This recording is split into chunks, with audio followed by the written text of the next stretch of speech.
O día en que se desclasifican os documentos do 23F morre Antonio Tejero, principal protagonista do intento de golpe de Estado. Os arquivos secretos revelan que os golpistas consideraron un erro deixar libre o rei don Xoán Carlos, o que definiron como un obxectivo que bater. O rei ordenou manter a orde constitucional e negouse a abdicar e abandonar España. Confirmada a visita do Papa León XIV a España, o Vaticano anuncia que será do 6 ao 12 de xuño. Non se detallaron as etapas, pero está previsto que estea en Barcelona para inaugurar a Torre da Sagrada Familia, tamén en Madrid e as Canarias. É a primeira visita dun Papa a España en 15 anos. A policía detivo en Ribadumia un home de 30 anos de idade acusado de estar relacionado cunha célula xihadista. Tiña alugado un cuarto nunha vivenda da parroquia de Sisán, onde residía dende hai preto dun ano. Os axentes incautáronse de abundante material informático. Como embajadora con preto de 6 anos é unha icona da beleza no mundo de mascotas. Imaxe da festa do Jato de Portonovo, a gata Sorbi conta co seu propio perfil en redes sociais e mesmo traballa para unha axencia de publicidade. Non hai ninguén en Portonovo, a vila pola que pasea, que non a coñeza. Boas noites, comezamos. Morre Antonio Tejero, o protagonista do 23F, falece o mesmo día en que se desclasifican os documentos do golpe. Tejero tiña 93 anos, en 1981, e rompeu no Congreso para tentar derrocar a aínda incipente democracia. O fracaso daquele alzamento custoulle unha condena de 30 anos de cadea, dos que cumpriría 13. Parte deles no Castelo da Palma, en Mugardos. Nos arquivos publicados hoxe revélanse conversas súas e doutros golpistas co círculo do rei Xoán Carlos e que confirman a oposición do monarca a aquel intento de golpe. Son 167 documentos extraídos dos arquivos dos Ministerios de Defensa, Interior e Exteriores, todos por escrito, non hai audios nin vídeos. Un dos máis importantes é un informe de 9 páxinas que resume a actividade da Zarzuela aquela noite. Por exemplo, sabemos que o rei Xoán Carlos ordenou que de ningún xeito se autorizase a entrada a Palacio do Xeneral Armada. Ou unha tensa conversa do daquela secretario do monarca, Sabino Fernández Campo, con Tejero, na que lle di: "Que pretendes? Depón a túa actitude inmediatamente". Menciónase unha conversa telefónica do rei con a Armada, pero non se inclúe o contido. Si se sabe o que lle dixo o monarca a outro dos golpistas, Milans del Boix. O golpe é contra o rei, di Xoán Carlos, antes de ordenarlle a retirada dos tanques das rúas de Valencia. Tras reafirmar a súa decisión de manter a orde constitucional, engade: "Nin abdicarei nin abandonarei España. Quen se subleve está disposto a provocar outra guerra civil". Ás 4 da mañá, outra chamada do rei a Milans. "Isto ten que acabar dunha vez", dille Xoán Carlos. Fracasado o golpe, un dos mandos militares resume: "O primeiro erro foi deixar o Borbón libre". A desclasificación revela a implicación no golpe de 6 axentes dos servizos secretos, a confesión dun dos militares que tomou Radio Televisión Española, en que admite que tiña ordes de tirar a matar, ou este esquema de novembro de 1980 coa planificación do golpe que se acabaría intentando 3 meses despois. A desclasificación dos documentos do 23F marcou a sesión de control ao goberno. O PP aproveitou para pedirlle a Pedro Sánchez que tamén publique información dos casos de corrupción que lle afectan. O líder do PP aproveitou a desclasificación do 23F para pedirlle ao presidente outro tipo de documentos. Desclasifique los contratos que han acabado en mordidas, los papeles del Delchi Gate, sus viajes o los viajes de su Falcon a Dominicana. ¿Pero por qué les molesta que se desclasifiquen los papeles del intento de golpe de Estado del 23F? España va como nunca y ustedes mienten como siempre. Pero Núñez Feijóo volveu á carga. Transparencia para todos menos para usted, pero le diré algo. No va a haber que esperar 45 años, señoría. No pasarán 45 días desde el cambio de gobierno para saber lo que ha hecho usted. Para Sánchez, todo mentiras. Leyendo y diciendo esa sarta de mentiras y de bulos y de infamias. Es que es a lo único que se dedica, señor Feijóo, en lo que ha quedado. En lugar de política para adultos, política para ultras. Tamén Bildu lle pediu ao presidente que desclasifique outro tipo de documentos. Sobre la guerra sucia contra nuestro pueblo. Papéis do GAL, por exemplo, pero Sánchez evitou comprometerse e centrouse en pedir o apoio dos partidos para sacar adiante unha nova lei de segredos oficiais. Podamos, por fin, tener una ley contemporánea, democrática. Pero o PP non perdeu a oportunidade de afiarlle a Bildu a súa petición de información. Cuando desde su partido no colaboran en el esclarecimiento de 379 asesinatos de ETA es tremendamente lamentable. Yolanda Díaz non será candidata nas próximas eleccións xerais. A súa decisión chega xusto cando aumentan as voces que piden caras diferentes á súa para liderar a movilización da esquerda promovida por Gabriel Rufián. A renuncia de Yolanda Díaz chega nun momento de desgaste do seu liderado en Sumar, que fundou hai 4 anos e despois de sacar un escano en Aragón e non empregar a súa marca nos comicios de Extremadura. Esta mañana he comunicado mi intención de no repetir como candidata en las próximas elecciones generales. Os múltiples choques da ministra de Traballo co resto de partidos que integran a súa formación acabaron por cuestionar a súa figura a fronte de Sumar. O maior enfrontamento chegou con Podemos, o partido que lle abriu as portas do goberno. Os deputados morados rompían con Sumar e marchaban ao grupo mixto no mesmo inicio da legislatura. Voy a seguir trabajando desde el gobierno y desde fuera del gobierno por vuestros derechos. Yolanda Díaz entrarase agora no seu papel como ministra e vicepresidenta segunda do goberno. A súa decisión chega días despois de ausentarse do acto de refundación de Sumar e tras o intento de Gabriel Rufián de mobilizar os partidos á esquerda do PSOE. Un movimento en que os posibles socios piden caras novas distintas á de Yolanda e que podría encabezar o ministro de Consumo Pablo Bustinduy. Se ha hablado mucho, evidentemente, en estas últimas semanas, pero lo importante son los cimientos de este proceso, que salga adelante de manera metódica, precisa, bien hecha, y lo demás vendrá después. Primero el qué, después el quién. Segunda denuncia a Íñigo Errejón por unha presunta agresión sexual. Trataríase dunha coñecida actriz que pediu que se protexa a súa identidade. A denunciante asegura que o que fora voceiro de Sumar a forzou a manter relacións sexuais tras dunha festa. Os feitos ocorreron en 2021, apenas 24 días despois da suposta agresión sexual á actriz Elisa Muliá. Hoxe, o xuíz do caso Errejón pediulle a Muliá que achegue unha copia dos informes médicos e de baixa por incapacidade temporal os que aludiu na súa declaración. Tamén recibe unha segunda denuncia o exxefe da policía acusado de abusar sexualmente dunha subordinada. Presentouna un comisario contra José Ángel González por abuso de autoridade e coaccións para que aceptase un destino. Interior xa abriu o proceso para cubrir a praza que deixou o exxefe da policía. Un asunto este que estivo tamén hoxe no Congreso. O Partido Popular recrimina ao ministro do Interior que se non mantivese o dao da Policía Nacional no cargo tras a idade de xubilación non se produciría a violación. Grande Marlasca asegura que se levará a cabo unha investigación para saber por que a agredida non denunciou de inmediato e afirma que lle deu 2 horas ao dao para dimitir. No ha explicado si lo sabía o si lo sabía y lo ocultó y cómo pudo forzar la continuidad de su íntimo colaborador. Porque después de lo conocido, si usted no lo hubiese mantenido, no hubiera habido tal violación. Y eso implica la asunción inmediata de responsabilidades. Se le dio un cortísimo espacio de tiempo para que asumiera la responsabilidad y dimitiera. Y si él no asumía inmediatamente la responsabilidad, sabía que era cesado inmediatamente. O arquivo do proxecto de Altri protagonizou o debate de hoxe no Parlamento de Galicia. A oposición amosouse satisfeita. O presidente Rueda recordoulles que os galegos, especialmente os máis novos, demandan traballo para quedar a vivir en Galicia. Xesús. Si, hola, que tal? Alfonso Rueda reivindicou no Parlamento o traballo dun gobernante, dixo que consiste, entre outras cousas, en buscar industrias sostibles e que xeren postos de traballo, sobre todo para a mocidade. E dixo isto diante dunha oposición que se mostrou satisfeita, dixeron, polo arquivo deste proxecto industrial e que pediron coñecer a documentación, o principio de acordo suscrito xa hai 5 anos entre Altri e a sociedade Impulsa. Unha vez arquivado o proxecto de Altri, o voceiro socialista pide que a Xunta dé a coñecer o pacto suscrito entre a empresa e a sociedade Impulsa, na que tiña participación o goberno galego. Nos den un informe dun contencioso que se está levando entre o Estado e a Comisión Europea na AP9 e nas concesións administrativas. Iso é moi coherente, pero ao mesmo tempo o coherente é non desclasificar os papeles de Altri. Rueda lamenta que a oposición compita agora pola medalla de deixar a Galicia sen esa industria e sen unha nova estación eléctrica para a provincia de Lugo. Vostede ten que entender que eu e os galegos temos dúbidas sobre quen é o responsable de deixar sin conexión a Lugo. Os dous se queren poñer a medalliña. Nove Negana Pontón fala de victoria do pobo por conseguir frear o proxecto de Altri.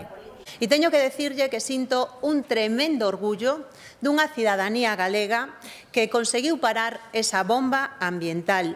Rueda anuncia que seguirán a procura de proxectos industriais respectuosos co medio ambiente e que xeren postos de traballo. E máis, cree que os mozos galegos xa non sintonizan coa política do non. Que lle di a todos os mozos que estudian aquí e queren traballar aquí? Xa saben que vostede non quere todo o que se propón. Eu lle digo que quere o Bloque para Galicia e para darlle futuro. Vostede non ten proxecto. O nacionalismo é non, non, non e non. Ese é o nacionalismo, señora Pontón. Dende hoxe hai un busto de Manuel Fraga no Parlamento de Galicia. Está nas dependencias do Partido Popular, que quere reivindicar deste xeito o expresidente da Xunta despois do ataque da pasada fin de semana contra a escultura que o fundador do PP ten en Vilalba. Os grupos de esquerda e nacionalistas queren retirar un busto semellante de Fraga que está no Senado. As declaracións de discapacidade e dependencia van volver ser simultáneas en Galicia. Un recurso do Goberno parara esa medida autonómica en xaneiro, pero o Tribunal Constitucional decidiu que se pode seguir aplicando. Durante este tempo de paralización, máis de 2.400 persoas maiores non puideron ser valoradas polo sistema de homologación e non teñen o seu certificado de discapacidade polos seus socios, os señores do Partido Socialista e o Goberno de España, que lle está privando dese dereito. Alfonso Rueda celebra que o Constitucional permita nesa mesma medida seguir a Galicia ca repotenciación dos parques eólicos que estaba paralizada por ese recurso do Goberno central. Que podamos seguir adelante renovando y sustituyendo torres ya con muchos años por otras más modernas, más potentes que hay que fabricar, que hay que instalar, que hay que mantener, creo que es una magnífica noticia para el sector, aparte de una magnífica noticia para el medio ambiente. 9 e 11 minutos, máis asuntos deste mércores. Atraco nunha sucursal bancaria de Mondariz. A Garda Civil busca o asaltante que entrou na entidade oculto baixo unha máscara e portando, Alejandro, unha pistola. Sí, efectivamente, os feitos aconteceron contra as 2 da tarde cando unha persoa que levaba posta unha máscara de látex que lle cubría toda a cara pois entrou nesta sucursal bancaria. Xa no interior atemorizou aos traballadores empregando unha pistola, incluso 2 deles foron maniatados cunhas bridas e ao terceiro obrigoulle a abrir a caixa forte. Cando se fixo co botín do que aínda non trascendeu a cantidade exacta, saiu con total normalidade e fuxiu rapidamente, tal e como nos confirmou unha testemunha que nese xusto momento estaba aquí, neste caixeiro.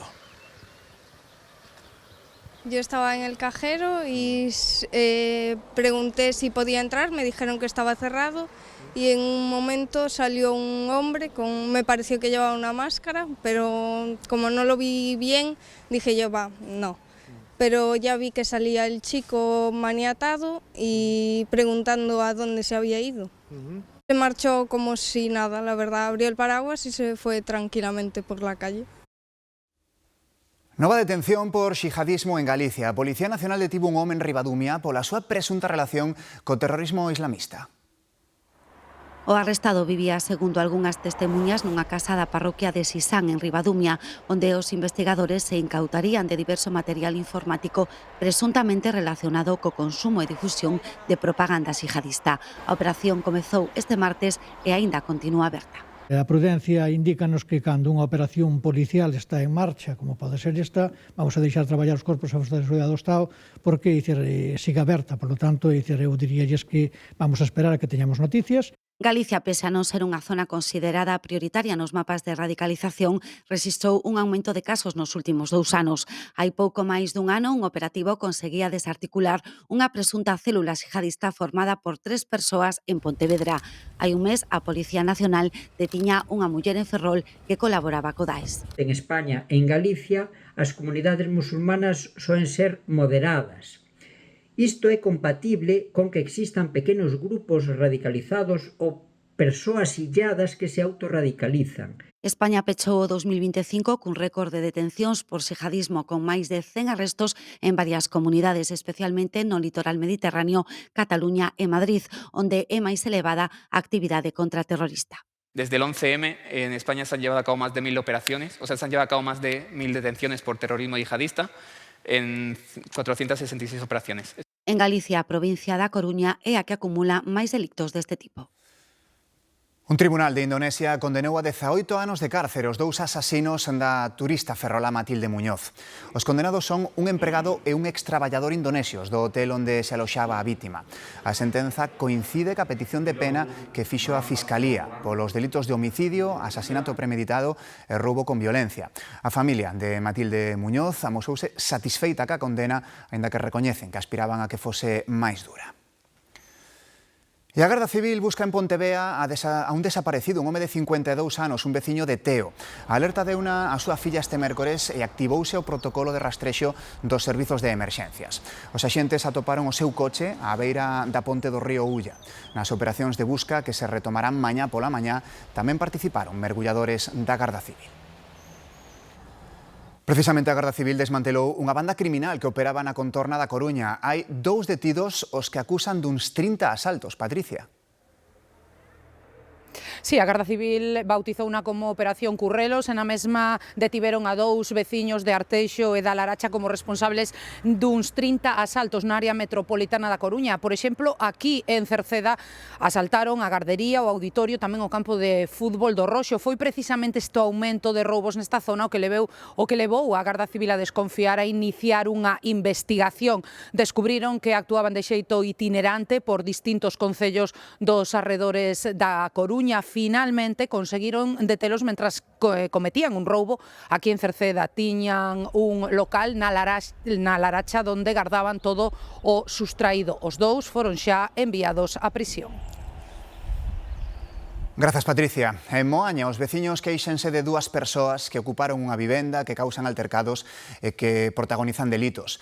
Falamos con eles, cos veciños, pero tamén pudemos facelo co delincuente, que recoñece os feitos, algúns deles, e trata de explicar a situación que vive.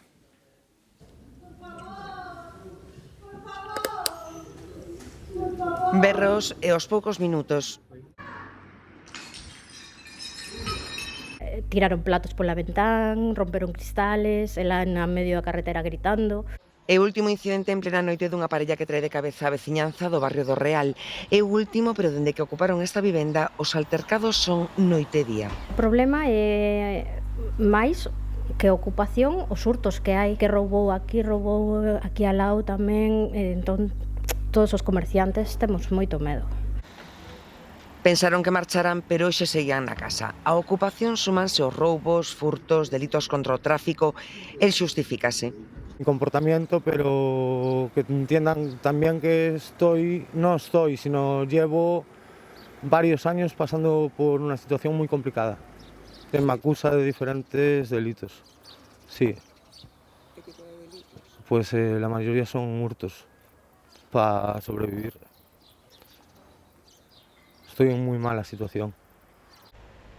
Ten dúcias de denuncias tanto da Policía Local como da Garda Civil. O último roubo parece un chiste, pero forma parte da desgraza. Encontré unha furgoneta abierta y cogí algo de pescado.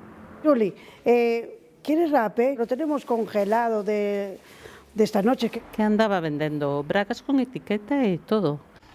Con todo o problema deste barrio de Moaña non ten un único nome, a veciñanza mesmo se organizou en grupos de mensaxería e non descartan algún tipo de movilización. A Xunta activa o protocolo por un posible empeoramento da calidade do aire por un episodio de calixe. A Dirección Xeral de Saúde Pública advirte que esas partículas de po procedentes de África poderían afectar sobre todo a algunhas zonas de Ourense e Lugo. Recomendan evitar a práctica de exercicio físico intenso ao aire libre, pechar portas e fiestras e usar máscaras ou gafas protectoras, especialmente entre quen padeza enfermidades respiratorias crónicas. Coidar a autoestima e a saúde mental é clave para as persoas que sofren un cancro. Pacientes e persoal sanitario falaron esta tarde na Coruña do que ocorre máis alá das consultas médicas habituais. Foi nunha gala presentada por Xosé Ramón Galloso que contou con numerosos testemuños que tentaron darlle visibilidade á parte máis humana e cotiá dos que teñen que enfrontarse a esta enfermidade. O Vaticano confirmou hoxe que o Papa León XIV viaxará a España entre o 6 e o 12 de xuño. Aínda non hai programa oficial, pero xa se coñecen algúns posibles destinos. Roma, Javier Romero.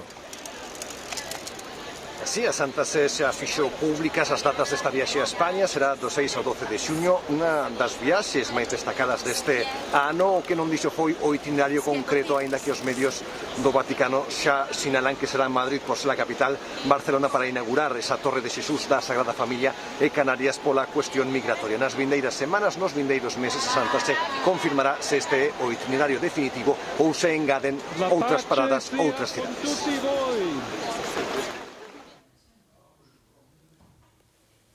Cada certo tempo aparece unha historia que se converte en un fenómeno viral por conmovedor. Así sucedeu cas peripecias dun pequeno mono de nome Punch. Rexeitado pola nai e polos seus compañeiros dun zoo do Xapón, o macaco comezou a vivir abrazado a un orangután de peluche. Segue a ser un misterio, pero sucede.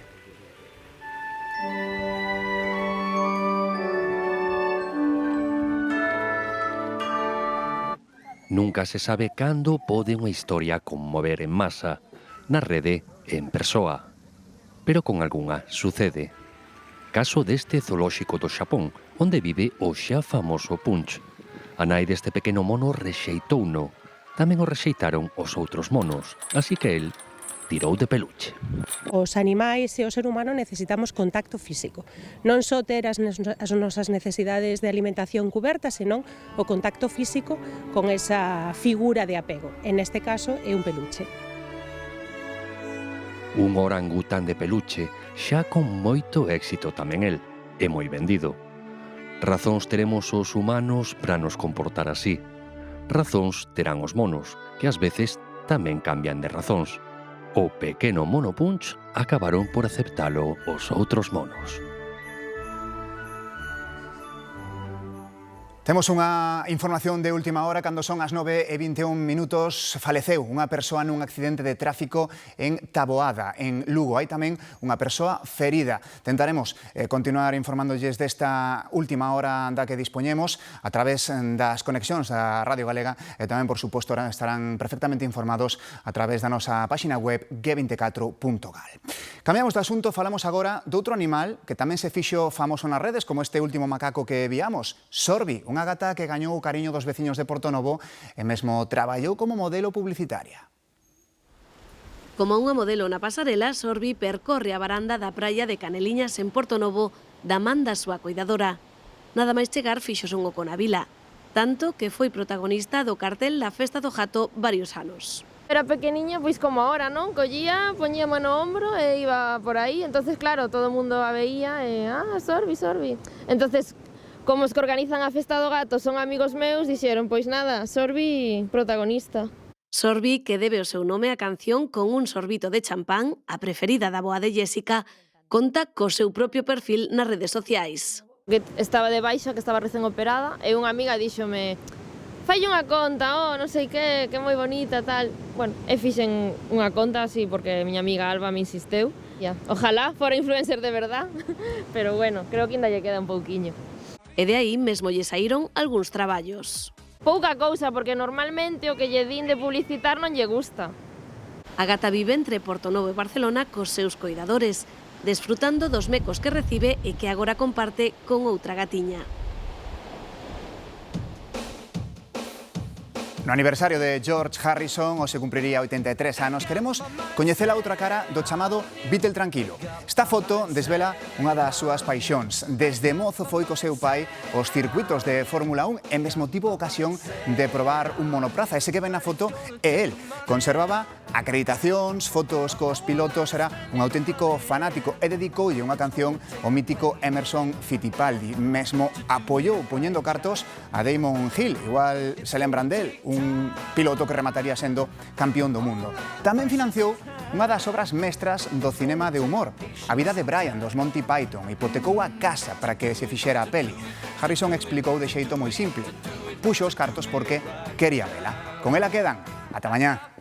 ¿Sois del Frente Judaico Popular? ¿Frente Judaico Popular? Somos del Frente Popular de Judea. A los únicos que odiamos más que al pueblo romano es a los cabrones del Frente del Pueblo Judaico. Disidentes y al Frente Popular del Pueblo Judaico. Disidentes también. Al Frente Popular de Judea. Disidentes. ¿Qué? El Frente Popular de Judea, disidentes. El Frente Popular de Judea somos nosotros. Creí que éramos de la Unión Popular. ¡Frente Popular! ¿Qué pasó con la Unión Popular, Rec? Ahí está. ¡Vigilante! But it's gonna take a